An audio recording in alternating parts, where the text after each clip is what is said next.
Mi nombre es Claudio Pérez Míguez, soy editor y director del Museo del Escritor y del Centro de Arte Moderno. Hola, yo soy Marco Ricardo Barnatán, al que van a entrevistar, parece. Claro, yo nací en Buenos Aires y cuando tenía 18 años mis padres me trajeron a España. Yo no vine a España, me trajeron a España. Eh, Desembarcamos en Barcelona en 1965, con lo cual se cumplen 60 años. En enero del 65 desembarcamos. Entonces eran barcos con los que veníamos, el Cabo San Roque, y he cumplido ya 60 años de hispanidad, digamos. ¿Se puede decir que tu contacto con la poesía entonces se genera en España o ya habías hecho algo? Bueno, mi contacto con la poesía fue muy precoz. Yo con 14 años, un día fui a la oficina de mi padre era ingeniero, tenía la oficina en la calle Maipú, Buenos Aires, la misma calle de donde vivía Borges, y me llevé una máquina de escribir de su despacho a casa y me puse a escribir poemas, siempre a máquina. Eso del poeta inspirado con una pluma, y eso, yo eso no lo he vivido nunca. Entonces yo cogí aquella máquina de escribir de, de mi padre y empecé a teclear poemas como loco, con 14 años, imagínate. Escribía 4 o 5 poemas diarios. Eran terribles, horrorosos poemas. Pero bueno, esa fue mi, mi práctica, digamos, mi práctica primera. Luego continué y antes de dejar Argentina, con un dinero que me dio mi madre, autopubliqué un libro de poemas completamente narcisista que se llamaba Ante mí. Y con ese libro, como carta de presentación, llegué a Madrid y fue el libro que regalé a los primeros amigos que hice en Madrid en la universidad. Entré al primer curso de comunes en la Facultad de Letras y ahí hice mis primeros amigos literarios, muchos de los cuales conservo hasta el día de hoy, como Fernando Sabater o Ignacio Gómez de Liaño, que fuimos compañeros de entonces, de hace 60 años. Y había ese esa vinculación tan temprana con la poesía, ¿había antecedentes, era fomentada en tu familia o surgió únicamente de ti? Bueno, mi madre escribió siempre, nunca publicó nada, pero mi madre escribía en francés, porque ella se había educado en París, había hecho el liceo en París y escribía en francés. Lamentablemente escribía a lápiz y muchos de sus textos que yo conservo se han perdido, porque el lápiz termina, el grafito termina disolviéndose, ¿no? Pero tengo yo cuadernos suyos. Eh, yo sospechaba que mi padre nunca había escrito nada, porque era una mente más científica, era un hombre aparentemente de otro mundo. Pero luego, ya pasados los años, descubrí una libreta suya con, con algunos textos literarios, digamos, suyos. Pero ni uno ni otros tuvieron una influencia directa. La influencia era fundamentalmente Pablo Neruda. Mi poeta era Pablo Neruda en esa época. tenía yo 14, 15 años, ¿no? Neruda, Nicolás Guillén, poetas latinoamericanos muy de la colección Losada, ¿no? Y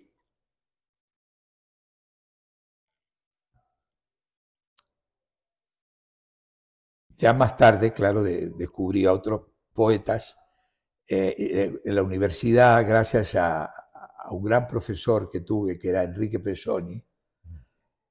Descubrí a Octavio Paz, por ejemplo, que me reveló otro aspecto de la poesía, que la poesía podía ser otra cosa distinta a Neruda o Nicolás Guillén, ¿no?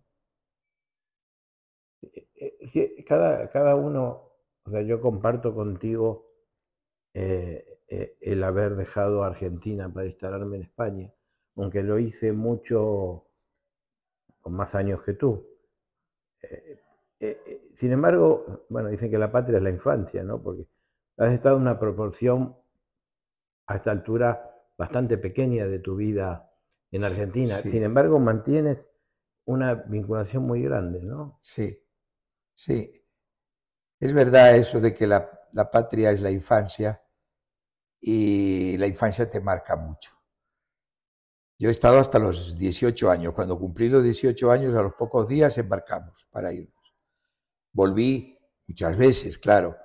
La primera vez estuve un año porque fui por el servicio militar, si no perdía la nacionalidad. Estuve un año entero, que mi servicio militar fue fundamentalmente perseguir a Borges por las calles de Buenos Aires, ir a oír todas sus conferencias y hasta el final conocerle. Y escribir mi primera novela, que la escribí en Buenos Aires, en casa de mis abuelos, en las, porque estaba yo, como se dice aquí, enchufado, y mi servicio militar fue bastante leve, gracias a un general cuyo nombre nunca olvidaré, que se llamaba Osiris Villegas, temidísimo. Era dictadura de Onganía en esa época, pero Osiris Villegas, no sé por qué, por un amigo de mi padre, me había recomendado. Y claro, era la palabra mágica. Con eso en Campo de Mayo eh, conseguía yo todo lo que quería. ¿Cómo llegas a España y te introduces en el ambiente literario digamos, español del momento? ¿Tú te sientes vinculado a la que se conoce como generación del 50 de alguna manera? A la generación del 50 no, para nada. He tenido grandes amigos de la generación del 50, como Carlos Barral, por ejemplo, que fue mi primer editor, eh, eh, Ángel González, el propio Claudio Rodríguez, pero de todos los poetas del 50, el poeta que más me interesa es Carlos Barral, precisamente, que es el más olvidado de los poetas del 50. Yo me integré a la generación de los novísimos, Y que era la que me correspondía por edad. por edad, lógico. La primera persona que yo conocí cuando llegué a España, en Barcelona, fue Pere Guinferrer, al que yo traía su dirección recomendada por un poeta argentino romántico que se llamaba Luis Ricardo Furlán, completamente olvidado. Y Luis Ricardo Furlán me recomienda a Guinferrer. Fue una gran recomendación, porque Guinferrer fue un personaje muy importante en ese momento para mí y lo sigo respetando como un gran escritor, ¿no?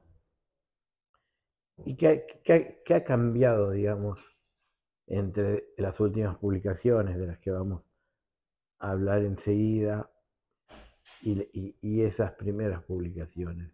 ¿Qué ha cambiado en tu poesía, en tu visión? Supongo que habrá cambiado mucho, claro, pero Bueno, sí, el tiempo te va cambiando. Uno ya no se reconoce en aquel que uno fue, ¿no? Casi que no se reconoce.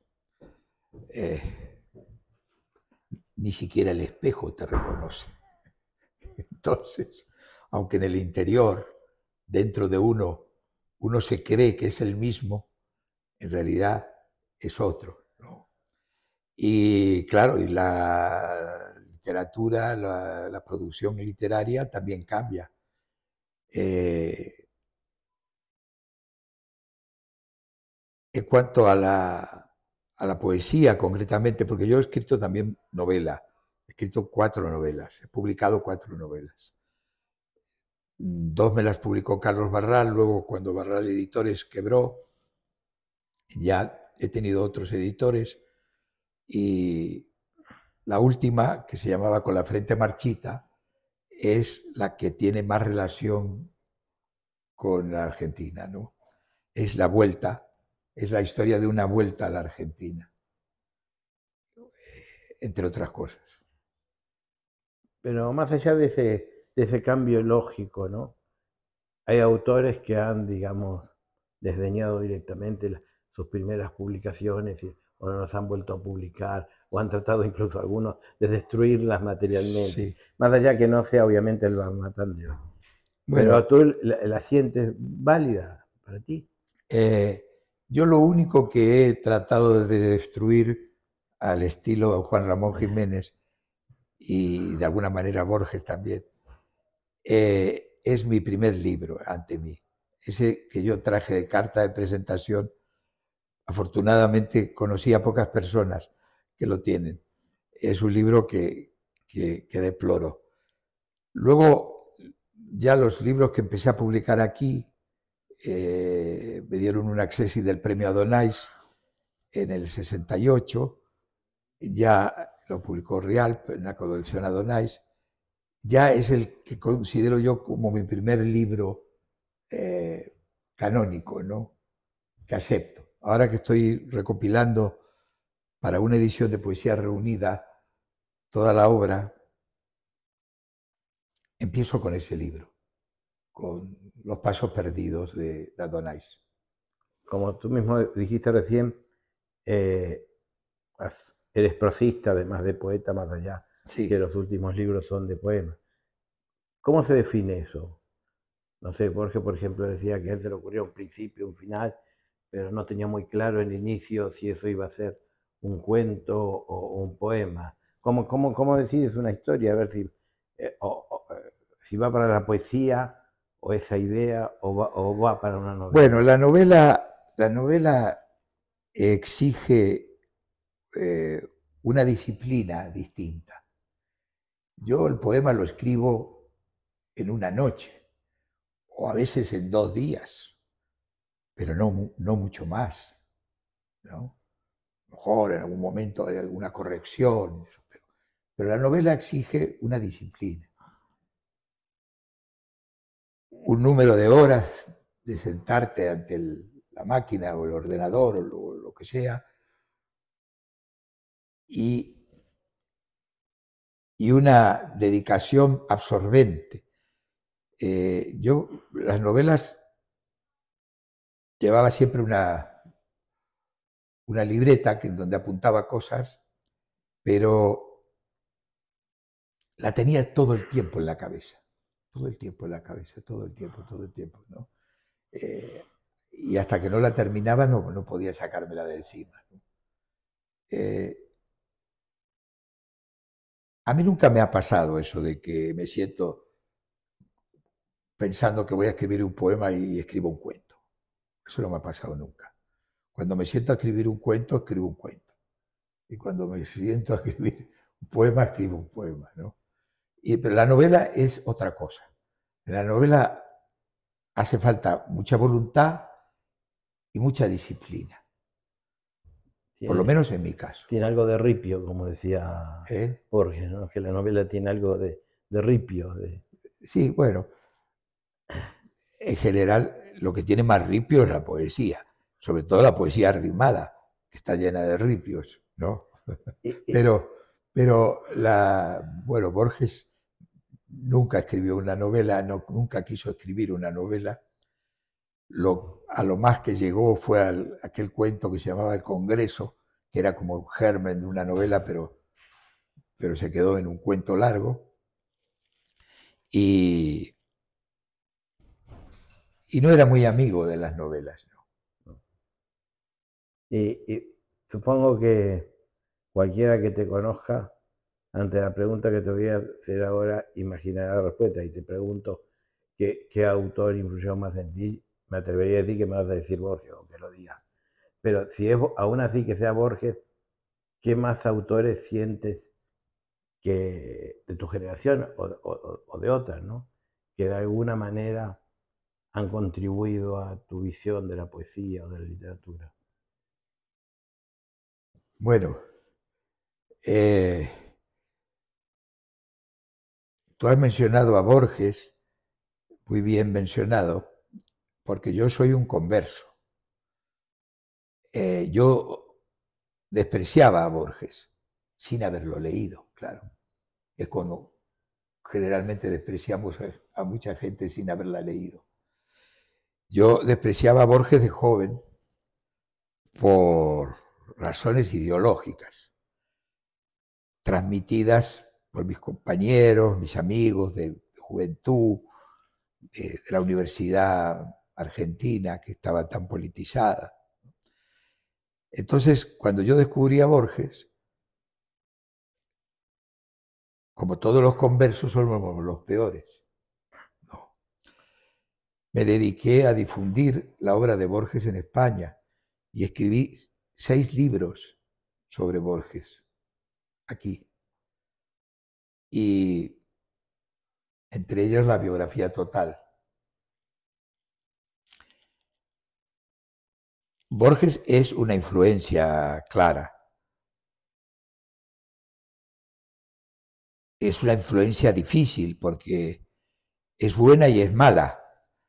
Es buena porque es toda una literatura, no es la influencia de un hombre, es la influencia de toda una literatura. Porque con Borges viene toda una literatura que él te trae, que él te acerca, que él te enseña, digamos, de alguna manera, ¿no? Entonces, gracias a Borges, he tenido otras influencias, pero que me han llegado por su mano, ¿no?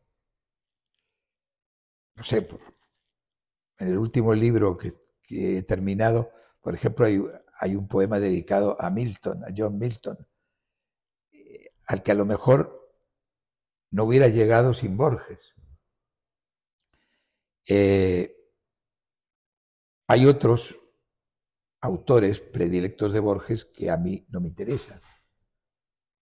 O sea que también Borges es un tamiz, es un filtro, ¿no? Unos pasan y otros no, por ahí, ¿no?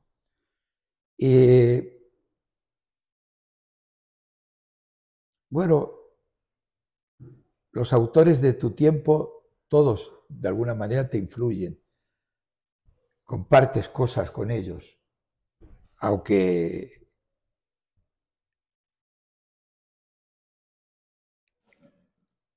con unos las compartes, con otros las descompartes, que también eso pasa, ¿no? ¿No? Eh, por acción o por reacción Hay una influencia. hay una influencia, sí. Sí. Hace 2 años publicaste la primera parte de tus memorias, que se llama El Príncipe de Alepo. Sí. Y puedes contar por qué se llama El Príncipe de Alepo. Y la pregunta que te iba a hacer en función de eso, hay cuentas, digamos, el entorno literario y demás de cuando viniste a España. ¿Qué crees que has cambiado? No me refiero en la literatura, en el mundo literario, en función de la relación entre los autores con las editoriales. ¿Qué era diferente en España, en el mundo literario de los años mediados de los 60, cuando vos viniste, al de hoy? Bueno, yo creo que la relación era más cordial, era éramos casi una familia, los autores y los editores de aquella época. Eran editores además que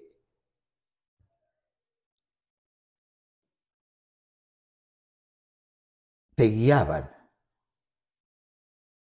Yo creo que en este momento, en general, no me refiero, hay excepciones, como en todo, pero en general la relación es mucho más fría entre un autor y un editor. Las editoriales se han convertido en empresas, muchas veces incluso hasta multinacionales. Los personajes que las dirigen cambian con gran facilidad. Un día ya no está fulano, está mengano, el otro día está sultano. Entonces la relación es mucho más fría, y creo que es más comercial, más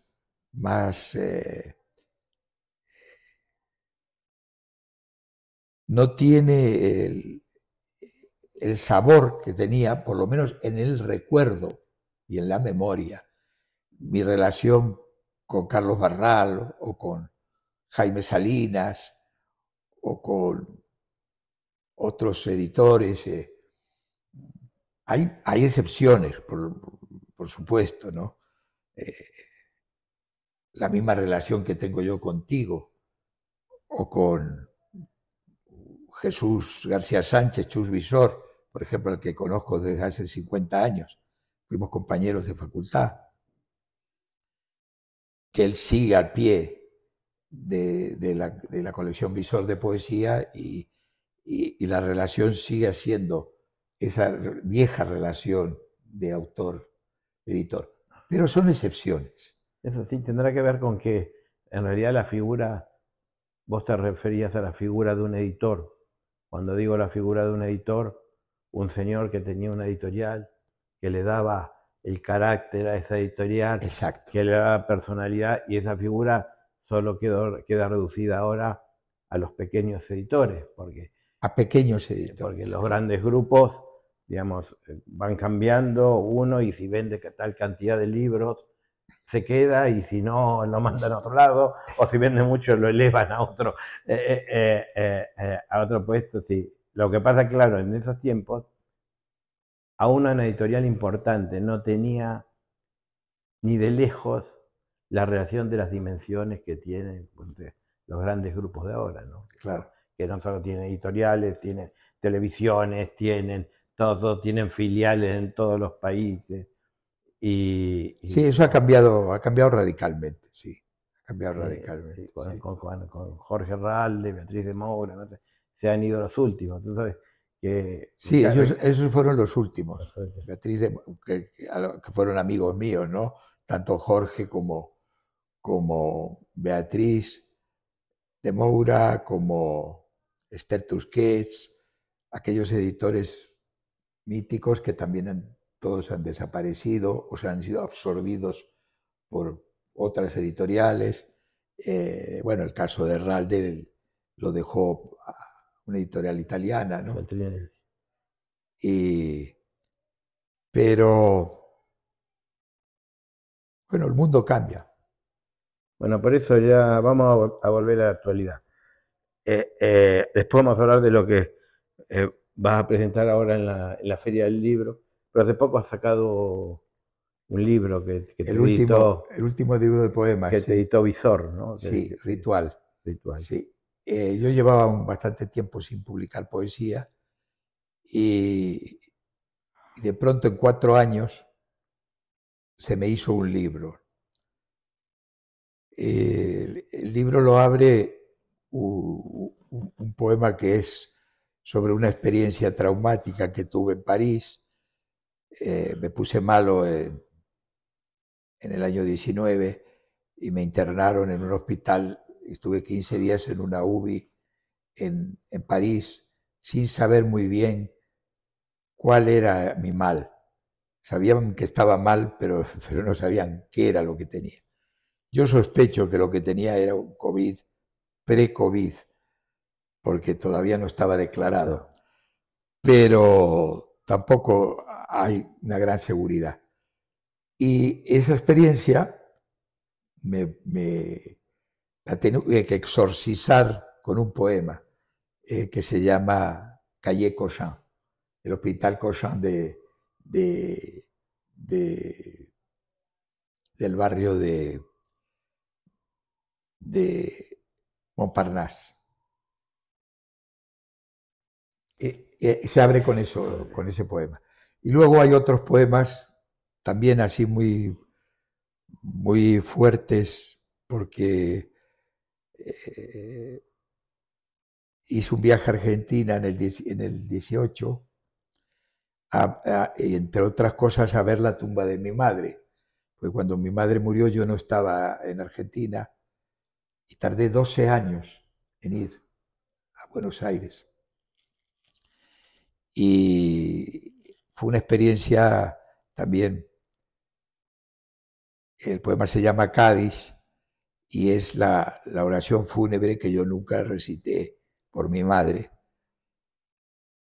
Y esa extrañeza que te da encontrarte con una lápida, con una piedra, y decir, bueno, esto es lo que queda de mi madre, ¿no?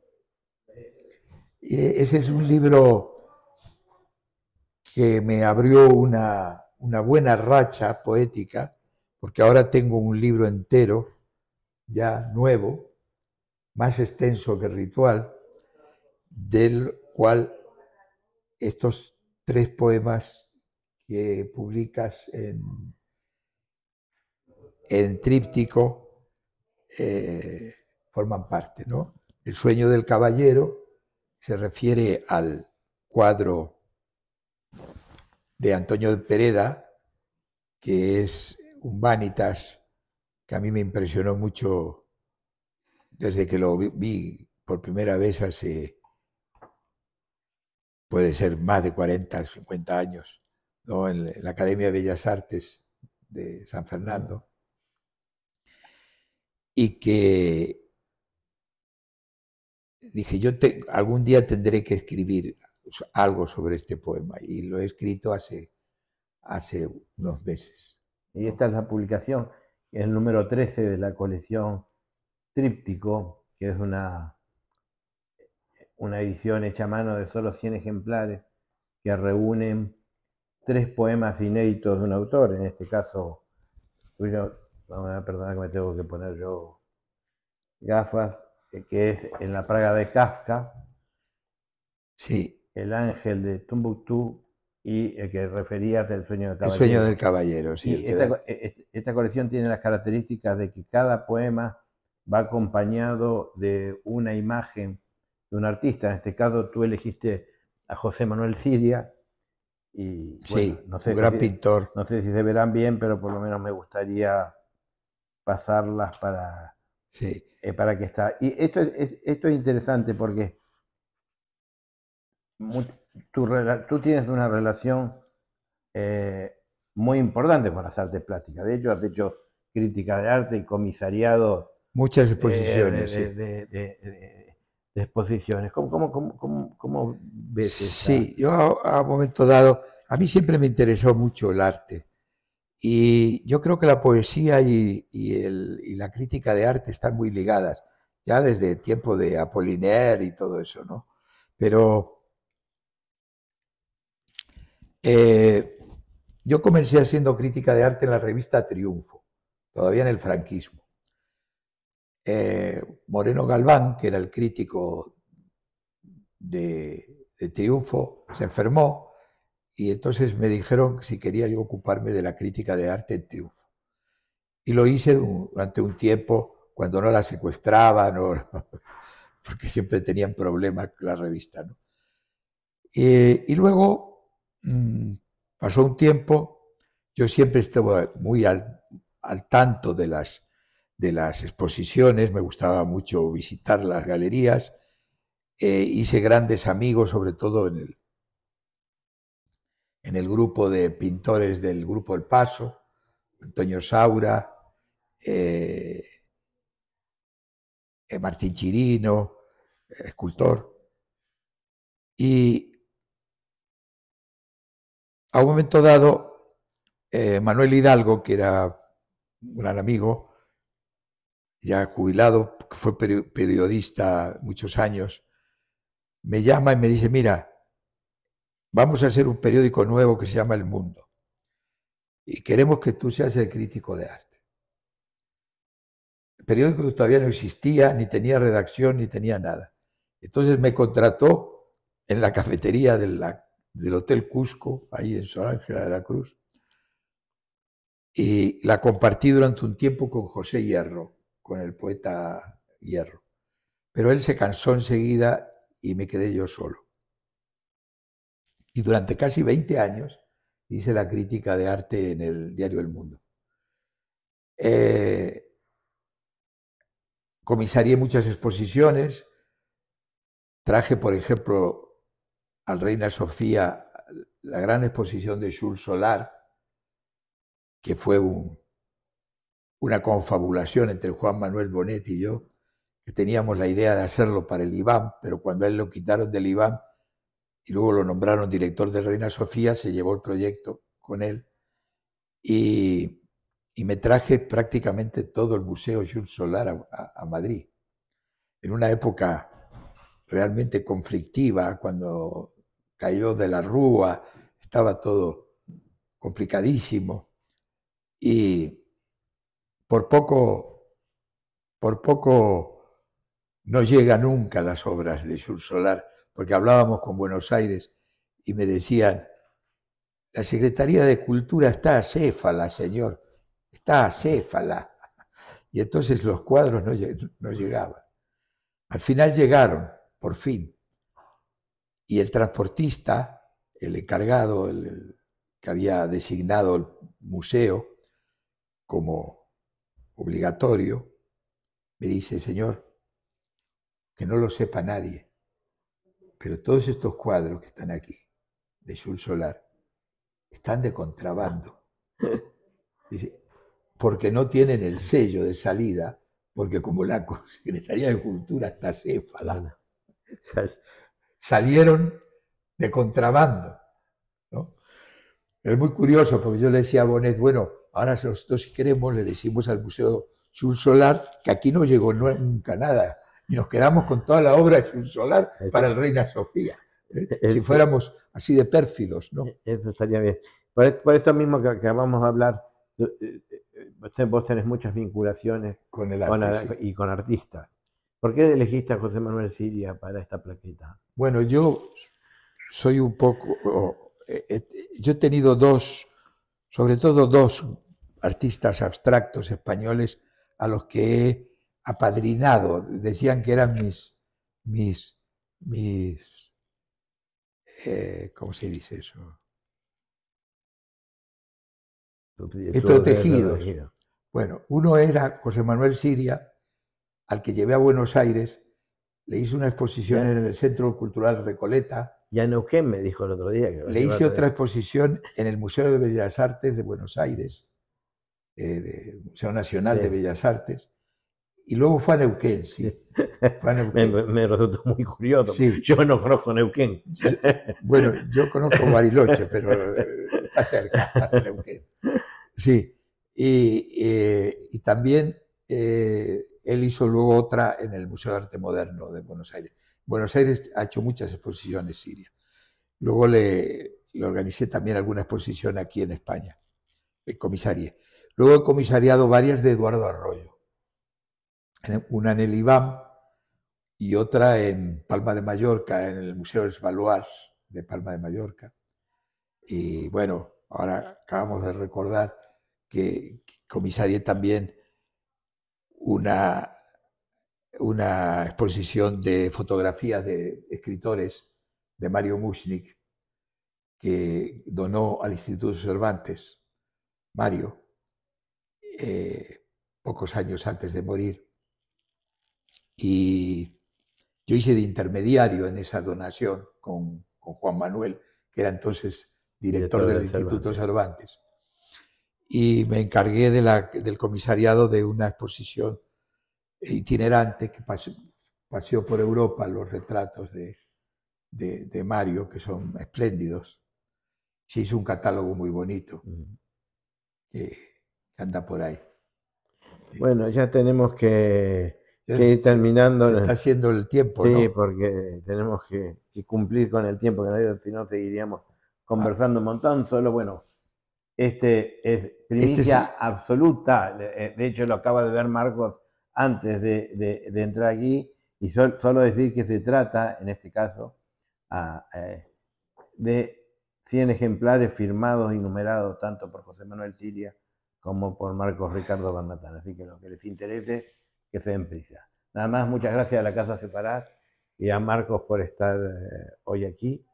Y bueno, nada más. Hasta luego. Muchas gracias, Claudio.